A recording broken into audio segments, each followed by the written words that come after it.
Hi, and welcome back to Football Made Simple. Manchester United put in their best performance of the Ten Hag era. The 2-0 win, thanks to Fred and Fernandes, saw the Reds dominate in almost every region, with the XG showing that United did create more. But what tactics were so effective for Ten Hag in possession? In this video, we'll take a look at just that. And for those of you wondering, the analysis software I'll be using in this video is Once Analyzer Pro, which you can download through the link in the description below and use FMS10 for a discount. When United were in their deeper shape, Spurs lined up in their 5-3-2, meaning that Kane and Son could look to immediately press the centre-backs man-to-man. And perhaps the key man for United in this match was De Gea, who showed much better ability on the ball in this match and was always an outlet option for the centre-backs when they were under pressure.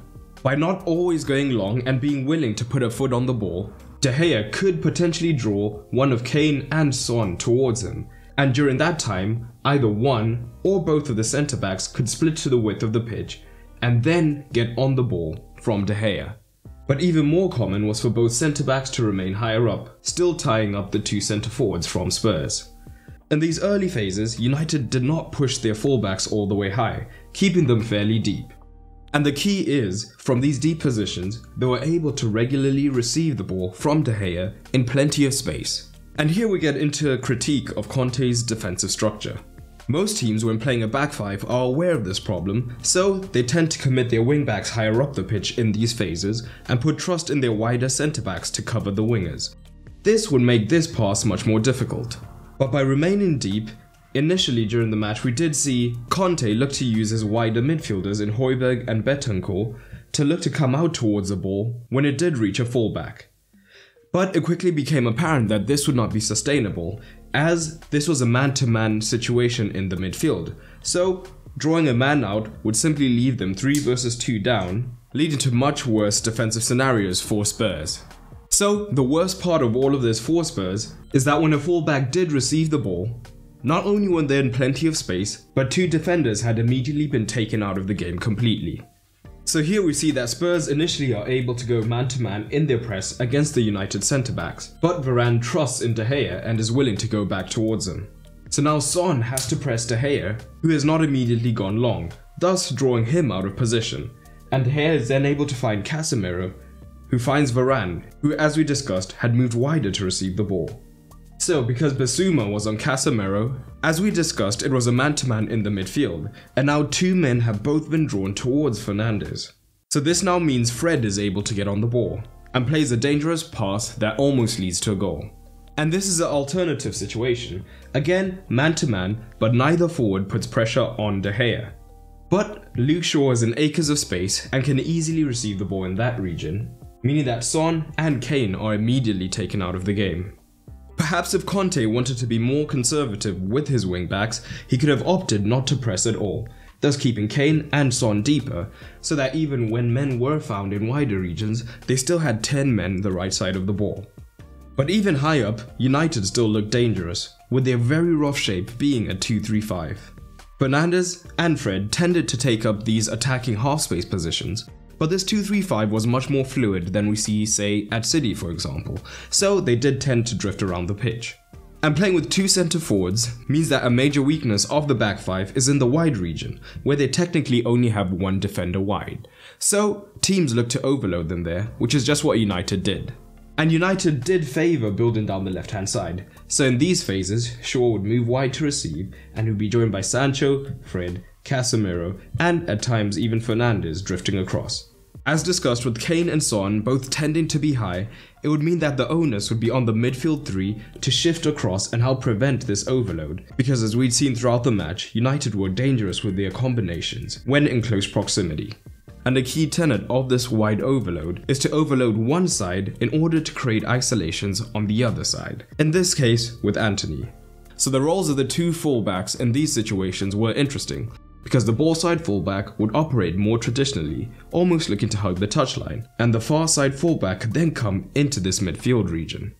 So with the midfield having shifted across, it meant that the ball to Dalot would be on, where he could then look to find Antony in a 1 versus 1 situation. So here we have that situation with United having overloaded the left hand side. and the Spurs midfield three have now shifted across in order to try and cover this. Dalot on the near side is now in space, so he's able to receive the switch with a lot of room in which to maneuver.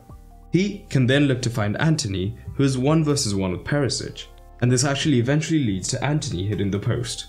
A situation we also saw was with the back 5 also being dragged across to compensate. Dalot could opt for a run in between, which a midfielder can then look to find. Or if Perisic came narrow to cover, the direct switch to Antony would be on, so they had options. So once again, Spurs have been shifted across and Dalot is in space. With Davies keeping an eye out for Antony out wide, Dalot spots his opportunity to make the run. Perisic then looks to cover and Dalot is not found, but it now opens up the switch to Antony. But these were not just copy-paste tactics from Ten Hag. Many 2-3-5s tend to have quite static fullbacks who operate alongside the pivot. But again, Ten Hag realized the potential of causing wide overloads, so he didn't want these men sticking here. Instead, as soon as the ball went wide, both Dalot and Shaw on the far side would always be looking to overlap their winger. This would give United options, because if Antony was then found, if the wingback was taken away, Antony could then look to come in and have a shot. Alternatively, Antony could now move into this midfield region earlier and be an extra option, with a more creative midfielder dropping into the position where Dalot was earlier, thus giving them time to get their head up. So here we have an example where Dalot is given the width, meaning that Antony can now operate in a more inside position. So now Antony's positioning means that Fred is now free because Højbjerg is drawn towards Antony. This gives Fred the extra space he needs to make a great pass, leading to a big chance for Rashford. And when high up, Ten Hag was willing to be quite front foot, often looking to keep a fairly high line, with even Casemiro as the pivot moving fairly high up. This would make it easier for them to counter-press if they lost the ball, as well as to have combination plays that would lead to dangerous situations. But of course, this would also leave them vulnerable at times, and both Son and Kane in this match were willing to drop deep at times, and especially behind the fullbacks they could find some joy, receiving the ball and then looking to play in their partner. So here we can see United were attacking with the front 5 as usual, and Shaw is positioned fairly high up. So when there's a turnover, Kane is able to drop into the space behind Shaw. At the same time, Dalot had moved up into this inside position as we discussed. So Kane picks it up behind Shaw and looks to find Son behind Dalot, although Varane does a great job in covering, and this is part of the reason Ten Hag was comfortable playing with such a high line, as Varane is incredibly quick. In the next part of this video, we'll look at what Spurs did in possession and how Ten Hag's press was almost unstoppable. But overall, the scoreline may only be 2-0, but United's composure and clear tactical planning and execution means that Ten Hag earns a 9 out of 10 for the tactical score. Conte, on the other hand, never adapted really, despite the pattern of the game being laid out, so he only earns a 4. But drop your ratings down below. But that's all for today, and remember,